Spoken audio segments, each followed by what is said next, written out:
Welcome to the world beyond imagination. Don't forget to like and subscribe. And enjoy the journey.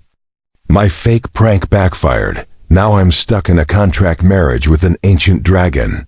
The dim blue light of the Starlight Lounge was the perfect cover for a scam. And Leo Sterling was a master of the game. He sat back in the supple leather chair, a warm smile on his face as he watched the alien noble across from him. She was a Cathari, her skin a mesmerizing shade of emerald green, her hair a cascade of deep crimson tendrils. And she held her glass of golden ambrosia with a regal grace that screamed of wealth and boredom. To her, he was Laurent Valera's, a scion of a forgotten human merchant house, down on his luck, but in possession of a truly unique artifact. And the artifact was the entire point of the prank. It is a simple binding ceremony. My lady Catharn, Leo said, his voice a smooth, confident baritone. He tapped the deceptively simple-looking data slate on the table between them. Its screen displayed elegant, swirling glyphs that pulsed with a soft inner light. A formality really, a tradition of my house. To secure a business partnership of this magnitude, you sign here. The artifact is authenticated by the Galactic Vault, and the credits are transferred. A piece of lost history for your family's collection. Catharn's luminous amber eyes studied him, then the slate. A faint, intrigued smile touched her lips. This tradition of binding, it is unfamiliar. Your documentation is persuasive, Laurent, but the ways of your species are often peculiar. Think of it as a signature with flair, Leo chuckled, leaning forward conspiratorially. A story to tell. When you show off the dragon's tear to your peers. The human who parted with it for a promise, not just a price. The dragon's tear was a complete fabrication. A glittering piece of glass and clever circuitry he'd cobbled together in his workshop. The story was a masterpiece, a tragic tale of a human explorer and a cosmic dragon. The data slate, however, was the real trick. It wasn't a contract for a sale. It was a subroutine he'd buried in the station's archaic public records mainframe, designed to create a fleeting, funny marriage record between their aliases, then instantly erase itself. The joke was on her. A little revenge for the arrogant way her kind looked down on human primitives. He'd leave her with a fake gem and a hilarious fleeting line in a database nobody checked, while he vanished with a small fortune. A story indeed, Catharn murmured. Her long, elegant finger hovered over the slate's surface. And you swear the tear's provenance is as you say, that it carries the resonance of the ancients? On my honor, Leo said, the lie smooth as silk. He had no honor, not in this game. She pressed her finger to the glyph. The reaction was instantaneous, and it was nothing like the quiet digital ping he'd programmed. A sound like a shattering star system echoed in the silent room. Though Leo realized a second later, it was only inside his skull. The data slate erupted in column of pure, blinding gold light that speared upward, hitting the ceiling. The ambient hum of the space station vanished, replaced by a profound, pressure-filled silence that made his ears pop. The golden light didn't fade. Instead, it wrapped around his right wrist and Catharn's left, solidifying into intricate, burning bands of energy that seared his skin not with heat, but with a terrifying, ancient cold. What is this? Leo gasped, trying to pull his hand back. The band of light held firm. Unyielding, it pulsed in time with his suddenly frantic heartbeat. Catharn stared at her own wrist, her amber eyes wide not with fear, but with dawning, horrified realization. She looked from the band, to his face, to the now blank data slate, and then she began to laugh. It was a rich melodic sound, but it was utterly devoid of humor. It was the sound of cosmic irony. Oh, you foolish, wonderful human, she breathed, her voice trembling with a mixture of awe and fury. You absolute child, do you have any idea what you've just done? That was not a public records form, you idiot.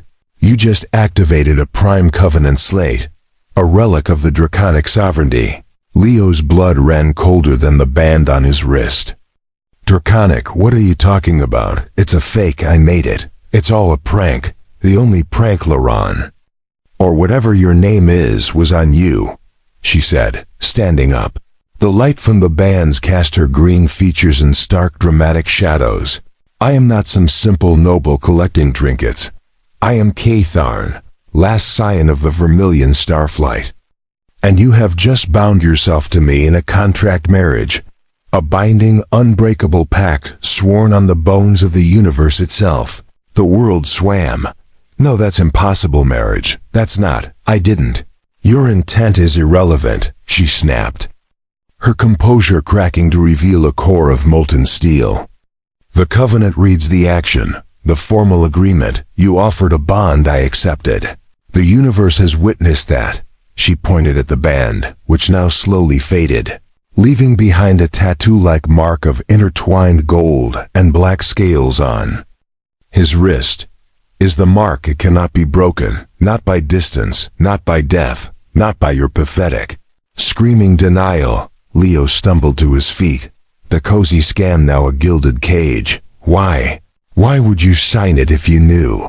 Because I did not think a human could possibly possess a real covenant slate. I thought it was a charming replica, she hissed, leaning close. I was humoring you. Now we are both trapped for the next 7 solar cycles. We are bound, our fates linked, our assets merged, our very beings in alignment. If we are separated by more than a light year, the mark will pull us back together. Agonizingly, if one of us dies, the other follows. This is not a joke. This is our reality. The other patrons in the lounge were staring now, whispers spreading. Leo felt dizzy. He had to fix this. There has to be a way out, a loophole, something. Catharn's expression softened for a fraction of a second, revealing a depth of exhaustion and loneliness he hadn't noticed before. There is one way.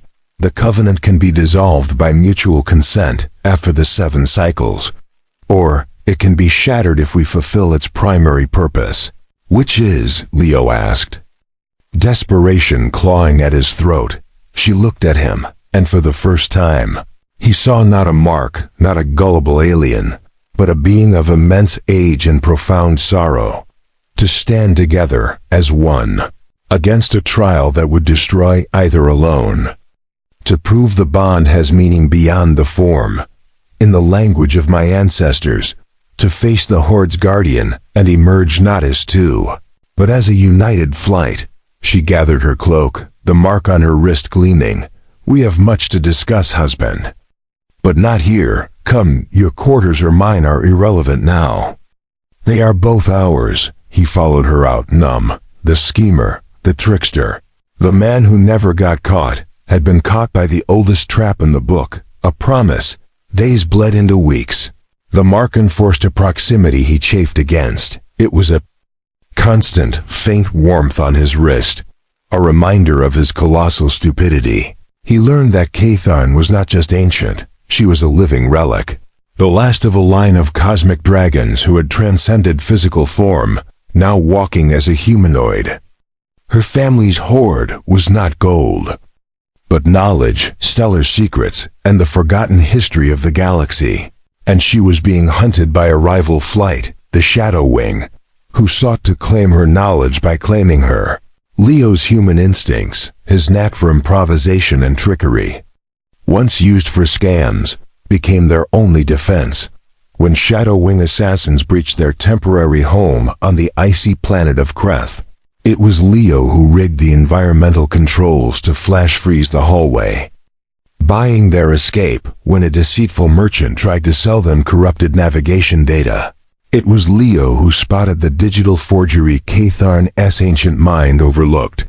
He saw her, truly saw her, not as a mark or a dragon, but as a tired, lonely being carrying the weight of eternity. She saw him, not just as the fool who trapped them, but as a mind of startling, unpredictable creativity. a spark of chaotic life in her endless, ordered existence. One night, on the bridge of a small, fast ship they now shared, she watched him repair a fractured conduit with a piece of scrap and a prayer. "You are irritating, impulsive, and you have the respect for protocol of a stellar nova," she said, her voice quiet.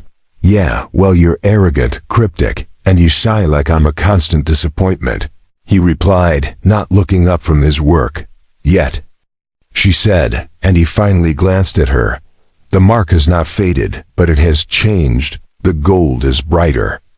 Your human resilience, it is not what my kind values, but it is compelling." A slow alarm began to blare. Cutting through the moment, the sensor panel lit up.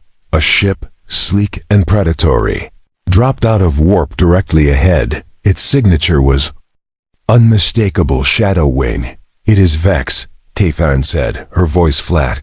"He has found us. He will not just kill me now, he will kill you to break me, to make me pliable for his claiming." Leo stared at the hostile ship, his mind, the mind that always looked for the angle. The scam, the exit, racing. There was no exit. The Covenant wouldn't allow it. He looked at Catharn, at this ancient, beautiful, furious creature he was bound to. He thought of her laugh in the bar, devoid of humor, full of fate. "I have a plan," he said, his voice suddenly calm. "You have a plan," she repeated, disbelief warring with hope. "It's a terrible plan. It's mostly a prank. But it's the only one we have." He turned to her, and for the first time, he reached for her hand, not because the mark compelled him, but because he wanted to. "You have to trust me, and you have to show me. Show me what you really are." Catharn searched his eyes. She saw no deception there, only a desperate, wild certainty. She nodded. A pact within a pact. On the view screen, Vex's face appeared, scaled and cruel. "Little Catharn, you have led a merry chase. Hand over the star maps, and I may let your pet human die quickly." Leo stepped in front of the screen, grinning his best, most insolent scammer's grin. "Hey Vex, heard you're in the market for a wife. Sorry, she's taken. We're bound, Covenant deep. But hey, we're feeling generous. We'll give you a chance. You want her, you have to beat me. A duel, right here, right now, single combat."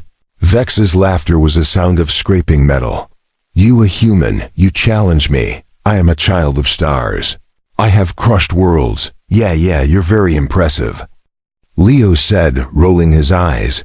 "But the Covenant has rules, right, Catharn?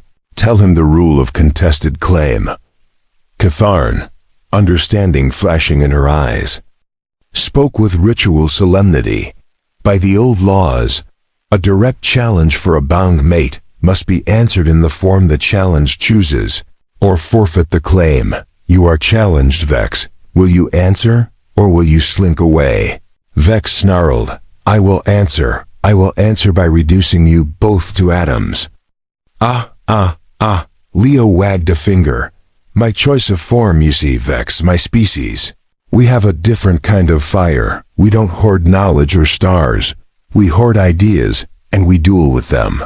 So I challenge you to a game, a simple human game. The winner claims all." Silence hung on the channel, then incredulous Vex spat. "A game. Poker," Leo said, pulling a worn deck of physical cards from his pocket. The ultimate human relic. 5-card draw, nothing wild, just you, me, and the luck of the draw. Unless you're afraid a human's game is too much for your ancient stellar mind. It was the perfect insult. A challenge to his very essence. Vex, consumed by arrogant curiosity and rage, agreed. They docked the ships. Leo sat at a table in their cargo bay, the deck of cards between him and the hulking, scaled form of Vex. Catharn stood to the side, a silent statue. But as Leo dealt the cards, he felt it, a warmth in his mind. Not his own, it was Catharn. She was with him, not just watching, but linking, pouring centuries of observation, of reading micro-expressions, of understanding the flicker of intent in a being's eyes. Into his human mind, the game was a blur. Vex's every twitch, every hesitation, was magnified, translated by Catharn's ancient perception into a clear signal Leo could read.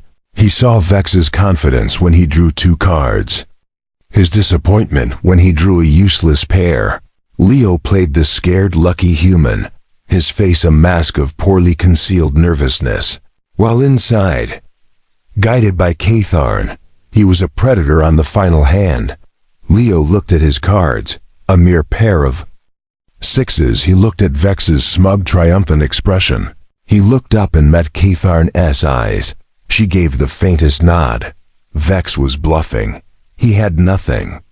"I call," Leo said, pushing all his chips, the symbolic representation of their bond, their freedom, into the center. Vex revealed his hand with a flourish. A king high, nothing more. He stared, waiting for Leo's defeat. Slowly, Leo laid down his pair of 6s. "Read 'em and weep, lizard. I believe that's a winning hand." The roar that erupted from Vex was not of anger, but of pure, unraveling frustration. He had been beaten, not by force, but by a trick, a human prank, witnessed by the binding covenant. The agreement was absolute. He staggered back, the claim severed, his honor shattered. He fled to his ship and vanished into the void. The silence in the cargo bay was absolute. Leo slumped in his chair, trembling. The warmth in his mind receded, leaving a gentle, echoing connection. He felt a hand on his shoulder, Catharn's hand. She turned him to face her. Her amber eyes were glowing, not with power, but with an emotion he couldn't name. "You," she whispered. "You ridiculous, brilliant, impossible human. You used your greatest weakness, your love for the prank, as your greatest weapon. You faced the trial." "The trial?" Leo asked, still shaking. "The trial the Covenant required. We faced a destroyer. Together, as one. You provided the cunning. I provided the sight. We were a united flight." She touched the mark on his wrist. It shimmered, and for a moment, the scales seemed to move, to breathe. The bond is fulfilled. The Covenant can be dissolved, if we both wish it. Leo looked at the mark, then at her face, the face of the ancient dragon he had accidentally married. He thought of the cold loneliness of his life before, of the empty victories and the silent ship. He thought of her warmth in his mind, her fury, her grudging respect, her hidden laughter. "Do you wish it?" he asked, his voice barely a whisper. Catharn looked at their joined hands, at the intertwined marks. She leaned forward until her forehead rested against his, a gesture of intimacy from a time before stars. "No husband," she said, the word no longer a chain but a choice. "I do not. The prank may have backfired, but the result I find I wish to keep." And Leo, the scammer, the trickster, the man who always had an exit, found he had no desire to find one. Not from this, not from her. "Then I guess the contract stands," he said, and for the first time, he smiled a real, true smile, not for a scam, but for a future, an unexpected, wild and infinite future, with her.